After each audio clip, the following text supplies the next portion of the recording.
Hello, it's Debra Jason with Creative Whispers of the Heart. And today I'm demonstrating how I painted an abstract alcohol ink flower. It's called Rhapsody in Blue. For this painting, I actually used brushed silver cardstock from Ranger, of course some Ranger inks, a blowing tool from Tim Holtz.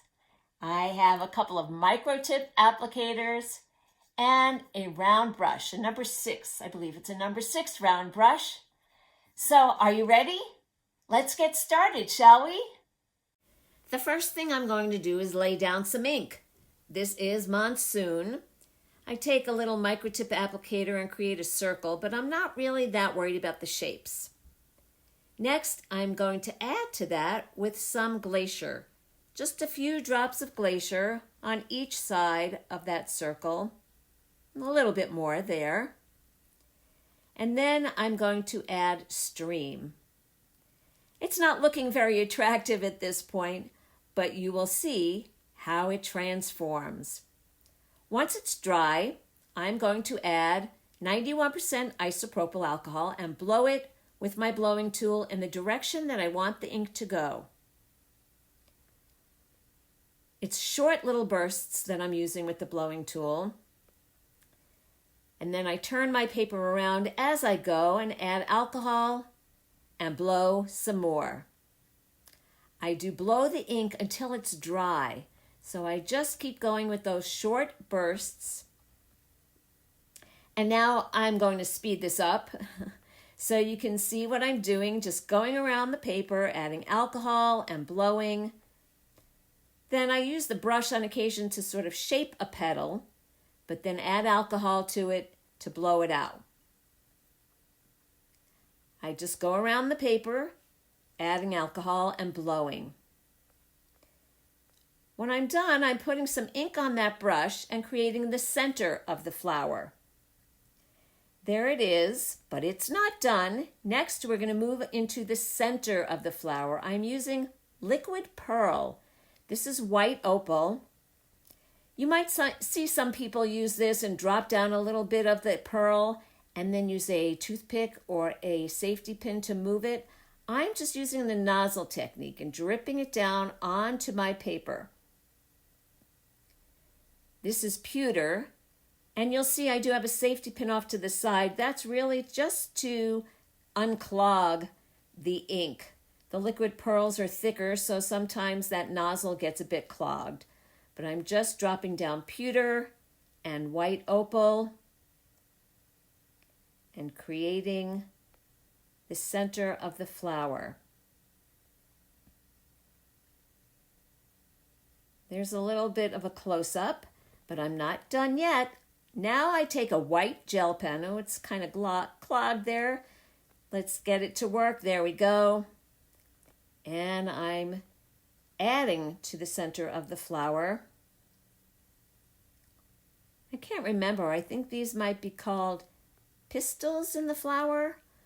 For those people who are flower experts, maybe you know better than I. But you can see I'm just drawing with the white gel pen and creating little, I think these are called the stamen of the flower. Just little dots with the white gel pen. Dot, dot, dot.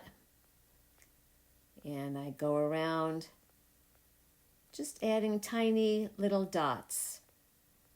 Touching up that one part. There you go. You can see it a little bit better close up.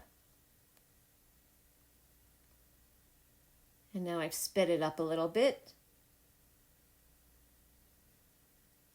So it's kind of fun to do that. And there you go. See? Then I'm going to take a silver Posca pen and again add some lines there. It's a little hard to see since the paper itself is silver. See, there you go.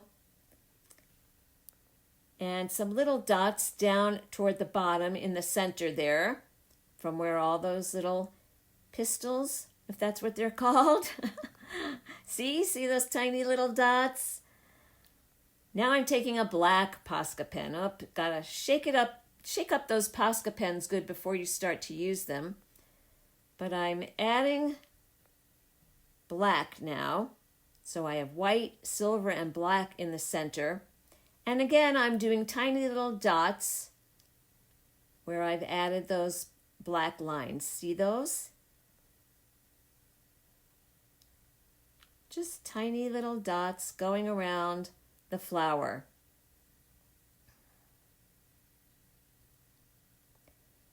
Looking kind of cool, don't you think? Do I want more? Let's see. Not sure yet. Here's how it's looking with the white, the silver, and the black. Now I want to add just some little dots. Dots of alcohol, basically.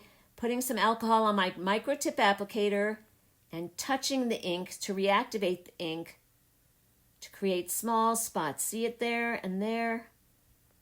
There, you can see how the ink reactivates and blooms. I finally went and did a couple of colors in the background with the micro tip applicator. And here is how Rhapsody in Blue ended up looking. I hope you enjoyed this video and that you'll give this technique a try. If you have a comment to share, I'd look forward to seeing what you share below. And of course, as always, if you haven't already, please subscribe to my channel. Thanks a million for watching.